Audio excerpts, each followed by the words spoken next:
Hello folks and welcome to vlog 3 in my wedding dress sewing series. So future Jess here because I actually forgot to record an intro to this one while I was sewing like 4 months ago, so I'm just going to do it now.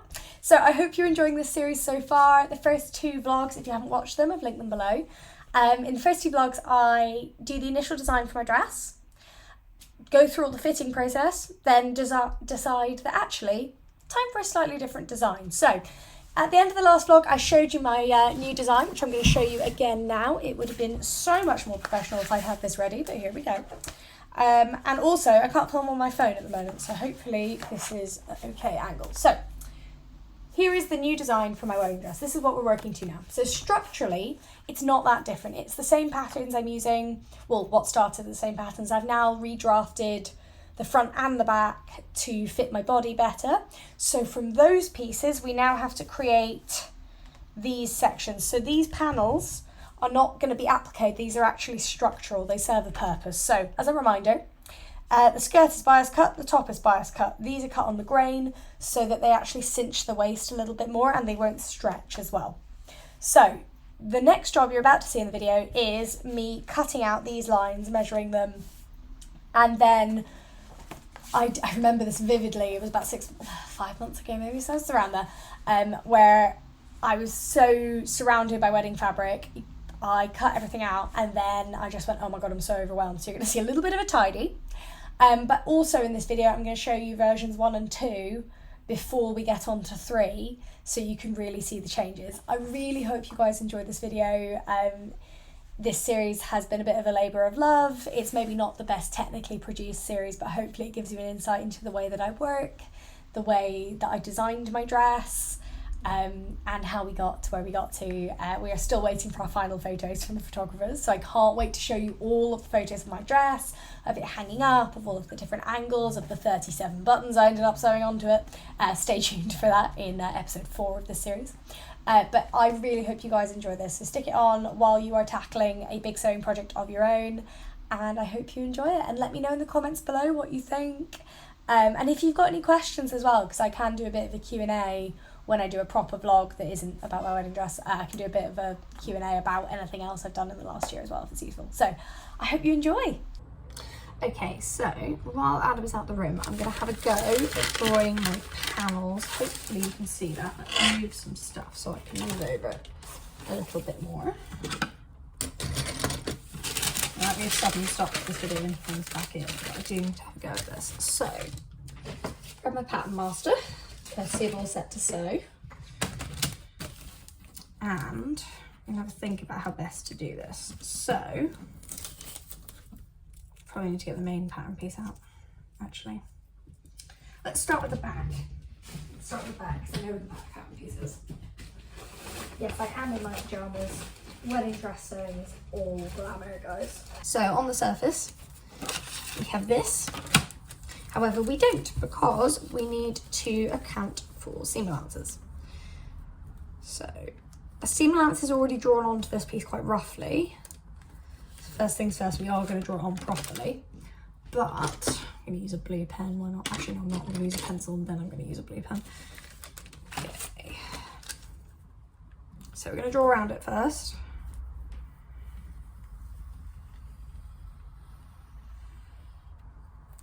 Very approximately.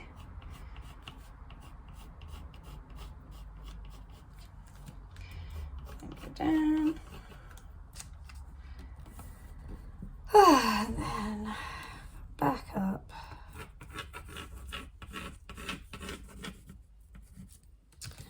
And around the bottom. I know what you're thinking, this is not super exact, but the problem is they're not actually straight lines, they're curves. So we can replicate that in a bit. And what I'm going to start by doing, draw on the seam allowance. So the seam allowance is about that.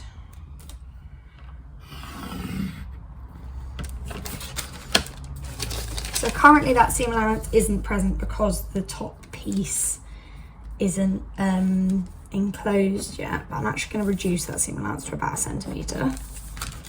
Like 1 centimetre? Yeah.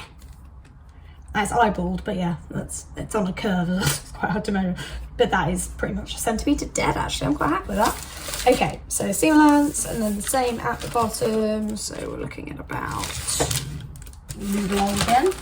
Pattern master's getting in my way. Let's see what I'm done. So again, about a centimetre.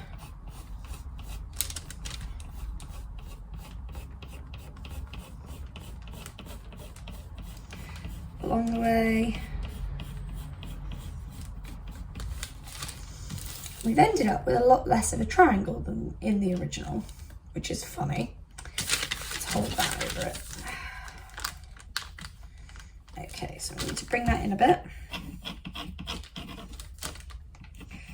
This is all important because we're going to cut it out in a second. Okay, we want a snub nose on the end of the triangle, like so, because it goes into a zip. So actually what happens is you get the point of the triangle up here rather than down here, which is something I learned the first time when I put it on my dress, and then cut that section off it.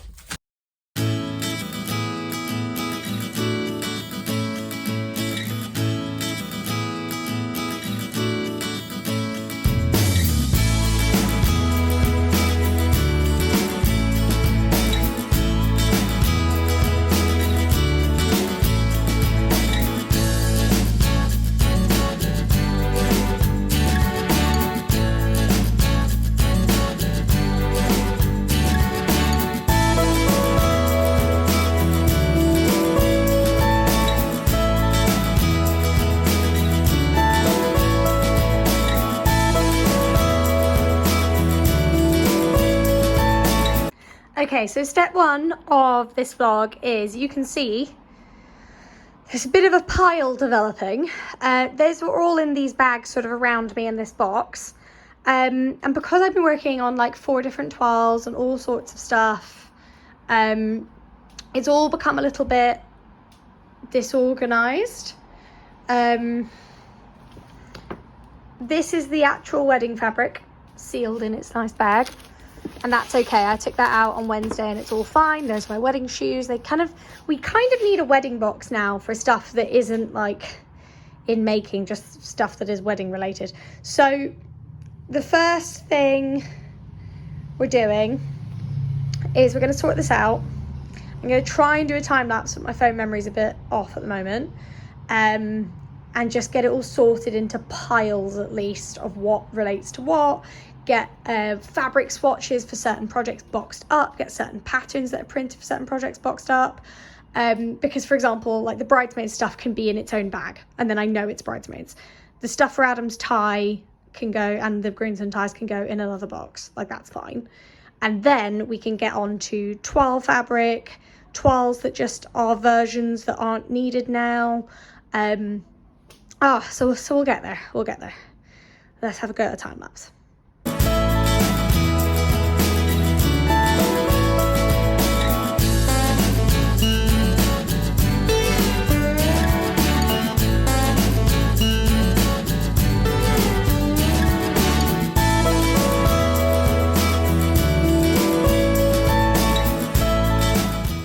Okay folks, so predictably, once again, my phone ran out of space while I was time-lapsing because wedding sewing is a long process. Now, I'm actually going to move some stuff around on the floor because these are all the pieces of the next version. But what I've done is I've hung up everything we've done so far. So, first version dress, you will all remember. If we zoom back out, hold on, there we go. Second version, technically V3 actually is there, because the front of V2 is behind all of this. So V3 full continuous dress there, you can see it already looks better, but it's still not quite there. And as we've seen from the design that I'm doing, we need to have all this detailing as well. So all the pattern pieces as well are hung up. I'm gonna figure out how to store these, because I don't quite know how right now, but we're gonna sort that today. So the next things are to work on the detailing across the waist and at the back. And that means we've now had to cut up or redraft and cut up our block. So I now have a skirt piece for the front. The back is unchanged. This is the front skirt piece now. so that that fits into this detailing. Here are the sections. Hold on. There we go. So obviously there'll be both sides, but I only need one pattern piece. So there's the sections. I've got a couple for the back over here as well, already cut out for me to test. And then this is the top. So the V starts just under the arm. So hopefully it will sit really nicely at my waist. I need some practice sewing a V now. And then this is, again, the top. So the next job is to sew this up. I'm not going to do the whole thing, but I'm going to do to about here so I can test the fit. But that does mean I'm going to have to put a zip in. So I think I have a spare, yes I do, I've got a spare zip over here. So I'll use that. And then we'll get going. Okay, so we are moving on to version 4 proper. So blue satin out on the floor. I bought this years ago in a D-stash, and I think somewhere deep down I knew this is what it'd be useful. So we have our skirt. Pretty much everything we need to do here. I need to test out a box pleat on this and see if I need to add a bit at the back, but we'll see.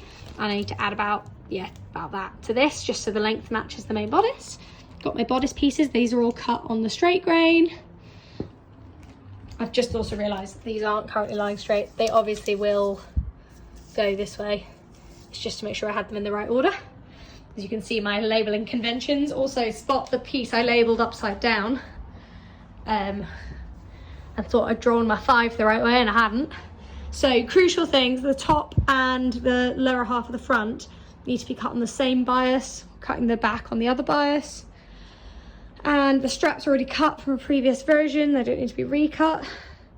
So let's give it a go.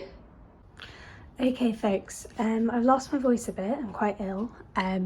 So I might voice over this section. If I have, that's why. But here's the front of version 4 of the dress. Now my dress form isn't the best equation of my body. Here's our first go at these panels, which do look really pretty. The top V is correct, the bottom V is not quite right in terms of whether that is, I think it's seam allowance is the problem, and the V on this piece not being cut quite properly. Obviously we won't see the fit properly till it's on me, but this is the front. So we've got a back to make now. We'll give it a go and then I'll stick it on and we'll see how we go. Okay, so here I am in the final version. I don't know how much of this I'm gonna be able to get on camera. So I'm gonna talk about the top and then I'll try and move it down. So pretty happy. You'll notice there's clips at the back because that's where the buttons are gonna be. So if I unclip the top one, you can see the zip construction. So the zip is in here, here's the facing, and in the end, there'll be ruler loops here, buttons here, and it will pull together like that. Now, obviously, it's pulling together tighter than planned because otherwise the clips won't fasten. So it is taking a little bit more, which is why the clips occasionally pop off, because it does actually fit me. So here we go. Now, things that aren't quite right. See, there's a bit too much excess here. So the skirt fits really nicely. The bodice, there's enough bust rim, but it's just here. So we can take about that out of the middle of the bodice, I would say. Also, the point isn't centered. It needs to be roughly where this pin is. So it needs to move over about that. So if we basically take a bit out of there so it's more centered. Obviously I won't do it like that, I'll do it like this. The question is then, do I need to take some middle out of the skirt? Yeah, I probably could actually. There's about, so this center of the dress, there's about that much, it's basically over the waist, that can go. So I need to reduce some width. Now, I can't quite right now remember how to do that. And I'm not going to just yet because there's a very crucial step we haven't done, which is the lining. And the lining has boning and cups and an additional skirt. So before I change anything, we need to get that made, try it on underneath, and then see how much excess there is. I mean, we'll still have to take a bit out of there, like 100% we will need to. I'm also considering moving that point up a little. No, I'm not actually. I'm considering reducing some of the length here. So in this top piece, we just need to take about, to be honest, I'm not going to touch this, although it does need to go a little bit deeper. I'm literally going to take it out of about, I can't take out the hips because the hips fit. So I need to take it out at the top, but just below the triangle line. I need to make this a little tiny bit deeper and then do that basically so that it straightens out there, tiny bit out of there, just a tiny bit. But again, I'm going to leave this piece alone until the lining is underneath. Now I'm going to move you to the floor so you can see the full dress. Right, I'm going to walk away from the camera, and I've got my wedding shoes on as well so I can check the length. So here we are. I stand over here. So you can see it's a really nice flow. Obviously I haven't done French seams or anything like that. And yes, one of the back pieces is in backwards because I've cut it out wrong. So at least I've learnt that lesson on this one. I really like where it goes to on the back. I like the straps, although I am considering moving the straps to about there, just so that they pull in a little bit more across the back, and that will help with some bust support as well. But I am really happy.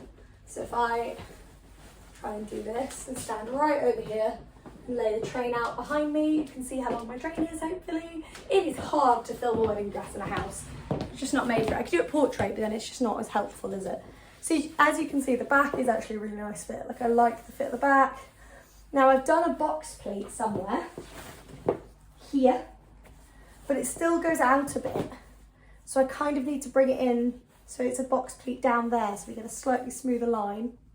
And yeah, the thing is, oh, whoops, there is a tiny bit that could come out the side seams, but I don't want to risk it being so tight that you see all the boning. So next job is, and that'll be in the next vlog, boning, cups, lining skirt, get that sewn up, and then try it on under this, and hopefully there'll be a couple of adjustments to make here, and then we'll do the final one.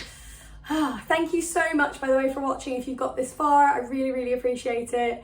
I know I've been talking about this all year, so I'm really happy to finally be able to show you guys. If you do enjoy this series, please do remember to like and subscribe if you want to see more from me. It's not normally this wedding focus, but this is probably the most detailed level of dressmaking I've ever done, and it's really fun to share it with you all. So I hope you love it, and I can't wait to share, what is it, part 3, part 4, whatever the next part is. I'm excited to share it with you. See you then, guys.